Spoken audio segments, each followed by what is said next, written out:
और ये हम लालपुरी धाम पहुंचने वाले हैं साहब। देख सकते हैं बाउंड्री लालपुरी धाम की आ गई है। और ये लालपुरी धाम की क्या मान्यता है, कैसी क्या लोगों की इच्छाएं पूरी होती हैं, मान्यताएं पूरी होती हैं, ये सब कुछ वीडियो में बताएंगे। लालपुरी धाम, बड़ेश्वर धाम, मैनपुरी। और लालपुरी धाम के कंपाउंड में हम इस समय मौजूद हैं। और सामने जो मंदिर आप देख रहे हैं, श्री श्री 108 बाबा लालपुरी का मंदिर है। झूठी कसम खाने वाले को बाबा जी दंडित करते हैं, सज़ा देते हैं। इसलिए मान्यता ये है कि साहब झूठ नहीं बोल सकते आप। लालपुरी महाराज की कोई भी झूठी कसम नहीं खा सकता है, क्योंकि बाबा को झूठ बिल्कुल पसंद नहीं है। जो भी श्रद्धालु हैं यहाँ आते हैं, मनोकामना मांगते हैं, उनकी मनोकामना पूर्ण करते हैं बाबा। और ये लालपुरी धाम जो वसा है, काली नदी के किनारे वसा है। बटेश्वर धाम के ये भाई हैं। और जैसा कि देख भी सकते हैं, मैं जूम करके दिखाऊं, समाधि स्थल श्री श्री 108 बाबा लालपुरी, स्थान वड़ेश्वर, साड़ा, मैनपुरी। साड़ा गांव में ये पड़ता है इसलिए, और वड़ेश्वर इनका नाम है। लालपुरी धाम के जो बाबा हैं उनका नाम वड़ेश्वर नाम है, वड़ेश्वर। और देख सकते हैं कंपाउंड में भागवत का भी आयोजन चल रहा है। समय समय पे हर चीज़ का आयोजन यहाँ चलता रहता है। 12 महीने मेला सा लगा रहता है। अब भागवत का चल रहा है, भागवत की सीज़न चल रही है तो भागवत चल रहा है। और कुल मिला के देख सकते हैं सरकार ने भी अपने स्तर से बढ़िया काम करने का प्रयास किया है। बाकायदा एक हॉल का निर्माण भी कराया है। देख सकते हैं इंटरलॉक से सड़कों का भी निर्माण कराया गया है, और वहीं बाउंड्री भी बनी है। कुल मिला के चीज़ें ठीक ठाक हैं, बढ़िया हैं। और आस्था का प्रतीक ये बटेश्वर धाम लोगों की हर मनोकामना पूर्ण करने का काम करता है। ये वड़ेश्वर महाराज की समाधि है। और इसी ये जो मंदिर देख रहे हैं, ये वड़ेश्वर महाराज का मंदिर है। यहाँ वड़ेश्वर महाराज ने समाधि ली है। और इसी समाधि स्थल की पूजा अर्चना करने लोग बहुत दूर दूर से आते हैं, पूरे उत्तर प्रदेश से आते हैं। और सबसे बड़ी मान्यता जो है वो ये है कि साहब बड़ेश्वर महाराज की कोई झूठी कसम नहीं खा सकता है। ये वही काली नदी है जिसके किनारे लालपुरी धाम बसा हुआ है, वड़ेश्वर धाम बसा हुआ है। मान्यता की अगर बात करें तो वड़ेश्वर धाम की मान्यता ये है कि साहब यहाँ झूठी कसम खाने वाले को वड़ेश्वर धाम बाबा सज़ा देते हैं, यातनाएं देते हैं। और सामने वड़ेश्वर धाम की ये बाउंड्री, लालपुरी धाम की बाउंड्री देख सकते हैं आप। वड़ेश्वर धाम पे लोग पूजा अर्चना करने दूर दूर से आते हैं। और ये वड़ेश्वर धाम आपकी नज़रों के सामने काली नदी के किनारे लालपुरी धाम बसा हुआ है। नमस्कार दोस्तों, मैं कपिल देव राजपूत एक बार फिर आपके साथ हाजिर हूं। हम लालपुरी धाम, वड़ेश्वर धाम पे मौजूद हैं। और वड़ेश्वर धाम के पुजारी संदीप गिरी जी हमारे साथ हैं।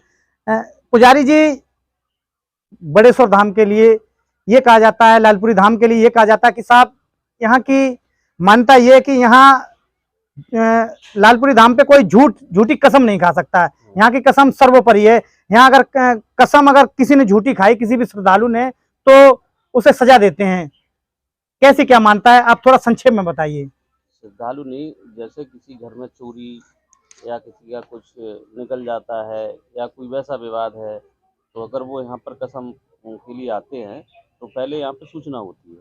ठीक है साहब, सूचना होती है। कुछ सामान जैसे कल कोई वाकया हुआ तो सूचना पहले की जाती है यहाँ पे। हर शनिवार को, मतलब रविवार कसम होती है रविवार को। अच्छा, रविवार वाला दिन रिजर्व है कसम के लिए? केवल रविवार को ही कसम होती है। और उससे एक दिन पहले कसम के लिए चिराग जलाया जाता है, उसके बाद फिर कसम होती है। जो कसम की प्रक्रिया वो विधिवत से होती है, नियम से? हाँ बिल्कुल नियम से, कोई ऐसा नहीं है कि बगैर खाए होती है। ये जो भी कसम देने और लेने वाले होंगे वो बगैर खाए पिए आएंगे, बगैर नहाए धोए आएंगे। और नदी में नहा के, इसी काली नदी में जो जहाँ ये काली नदी है, इसमें नहा के भीगे कपड़ों से ही कसम होती है। अच्छा, हाँ। तो कोई ऐसा वाकया रहा हो, मतलब किसी ने झूठी कसम खाई हो, कोई ऐसा इंसिडेंट? यहाँ पर हजारों वाकये हैं जो कि ये नहीं है कि यहाँ कसम खाते ही वो कोई गिर जाएगा या ऐसा हो जाएगा, नहीं। आगे भविष्य वो में 3 दिन, 3 4 दिन, हफ्ता 1 हफ्ता, और महीने 2 3 महीने। महीना इस तरह से कसम का असर होता है। उसमें ज़्यादातर मृत्यु का योग मृत्यु रहता का है। हाँ, मतलब वो रहता है। मतलब 100% का हमारा वो रहता है कि अगर झूठी कसम खा गई है, खा के गया है कोई व्यक्ति, तो वो मर जाए या हुँ, जिसे वो सबसे ज़्यादा चाहता है, चाहता है, ये हुई ना वो बात। ख़त्म हो जाए। मतलब हम उसकी नहीं कह सकते चहेती कि च बाबा जी क्या करेंगे। बाबा जी क्या करें, वो उनका निर्णय है। हुँ, मतलब जो चाहता है संसार में, जो भाई जिसे वो देखिए, बहुत प्रिय है। हाँ, प्रिय है, अब तुम्हें सज़ा देनी है मुझे, अगर बाबा जी को सज़ा तुमने झूठी कसम खाई, सज़ा देनी है, ठीक है साहब। तुम जीवित भी रहोगे और हाँ, तुम्हारे सामने तुम्हारा जो जैसे तुम्हारा मान लो पुत्र है, हाँ, बाप के लिए पुत्र सबसे बिल्कुल, हाँ, अगर लाज़मी वो है। ही खत्म हो जाए, तब क्या करोगे? हाँ, तो बस जीवन भर यही तो सोच के बैठोगे कि अगर हम झूठी कसम नहीं न खाते तो हमारा पुत्र नहीं जाता। हाँ, तो इससे बड़ा और कुछ बड़ी सज़ा और नहीं कुछ हो नहीं हो सकती। सकता। मतलब एक ज़िंदा मौत के हाँ, समान कर देते हैं बिल्कुल, बाबा जी। बिल्कुल, यही है और इसलिए आसानी से कोई कसम खाता और नहीं है। खाता नहीं है, मान्यता तो पूरे उत्तर प्रदेश के पूरे साथ-साथ उत्तर मुझे लगता प्रदेश है पूरे नहीं यहाँ भारतवर्ष से आते हाँ, हैं लोग। कसम के लिए तो कोई दिल्ली से आता है, यहाँ तो मुंबई तक के लोग आ जाते हैं यहाँ पे। अच्छा साहब, कसम ओनली संडे, हाँ, केवल एक रविवार दिन को। पहले सूचित किया जाता है, हाँ, उसके बाद विधिवत संडे को प्रक्रिया चलती है। प्रक्रिया चलती है। अच्छा, हमने देखा है कि 12 महीने यहाँ मेला लगा रहता है। अभी भागवत पुराण का कथा चल रही है। 12 महीने देखिए, हर आदमी की अपनी-अपनी आस्था है। आस्था है। अब किसको कब टाइम मिलता है, ये तो अब मान लो कुछ है जिनको टाइम मिला आज आ गए, किसी को हुँ, कल मिल गया तो कल आ गया। तो ये क्रम पर 12 डे का महीने ऐसे हाँ, चलता चलता रहता है। रहता है। केवल सावन का महीना ऐसा है जब बाबा जी भ्रमण पर होते हैं, उस समय ना ही कोई कसम होती है हुँ। और ना ही कोई वैसा कार्यक्रम होता है। केवल सावन के महीने। गिरी जी, मैंने जैसे सुना है, कुछ लोग ऐसा कहते हैं, मानता है, हुँ। एक वटेश्वर आगरा में जो वटेश्वर धाम है, बताते हैं ये बड़ेश्वर हैं, वो वटेश्वर हैं, भाई हैं, ऐसी क्या नहीं, नहीं, मान्यता है? नहीं, ऐसा कुछ नहीं है। बाबा जी 3 भाई थे, ये सही बात है। लेकिन 2 ग्रस्त थे उनके और एक तो वो खुद ही समाधिस्थ हो गए। तो उनकी बाकायदा हाँ, समाधि उनकी है। समाधि है, जीवित समाधि थी इनकी ये और 2 भाई थे वो इनके यहीं पर पास ही रहते थे। उनकी जो संतति है मतलब औलाद है, हाँ, हाँ। उनमें से हम ही लोग। अच्छा, आप उनके पूर्वज हैं? मतलब आप ये उनके हमारे परिवार, पूर्वज थे। ये आपके पूर्वज थे, आप उनके हाँ, परिवार से हैं? परिवार से ही हम क्योंकि जो 3 भाई थे, हाँ, उनमें एक निसंतान थे ठीक और है एक साहब। की जो संतानें हैं, हाँ, वही पीढ़ी दर पीढ़ी हमारी मतलब मेरी अपनी पीढ़ी अभी 8वीं पीढ़ी है। 8वीं पीढ़ी है। तो बाबा जी ने जब समाधि ली, हुँ। तो 200 साल, 300 साल, कौन-सी शताब्दी की ये बात है साहब? 1830 से और 54 के बीच की बात है। 18 से 30 की, मतलब साढ़े 18 के लमसम। हाँ, बस कुछ ही मालूम 30 और 54 तो के बीच 8वीं में पीढ़ी, एग्ज़ैक्ट टाइम तो नहीं पता उस समय का ठीक लेकिन है, हाँ, हाँ, यही जैसा, समय था। मगर आप 8वीं पीढ़ी इनके वंशज हैं। हाँ, अच्छा, मूल रूप से वैसे आप कहाँ के रहने वाले हैं? गाँव कौन-सा है आपका?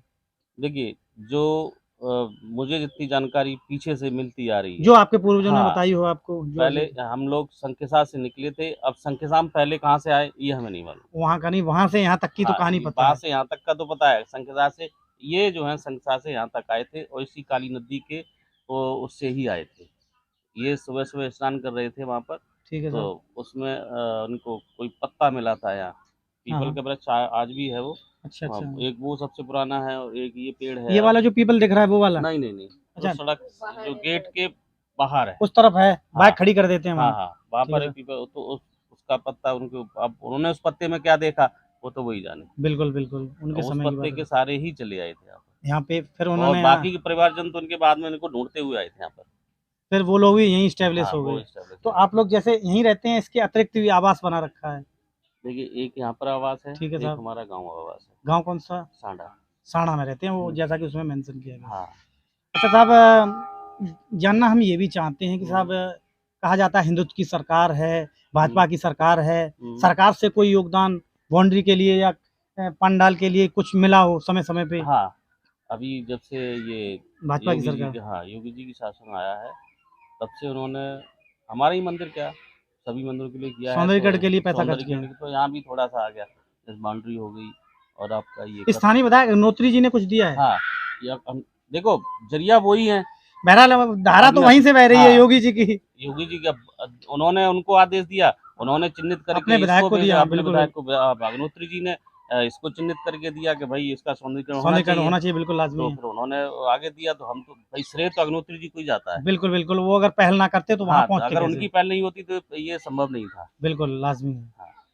तो ये सौंदर्यीकरण बाउंड्री है और ये इधर अभी कथा पंडाल बना, अभी पूर्ण हुआ भी नहीं है, तो ये उसी के क्रम में बन रहा है। तो वड़ेश्वर धाम की क्या मान्यता है, लालपुरी धाम की, वो पुजारी जी ने हमें बताया। और भी विषयों पे बात करेंगे हम, काली नदी भी वीडियो में आपको दिखाएंगे।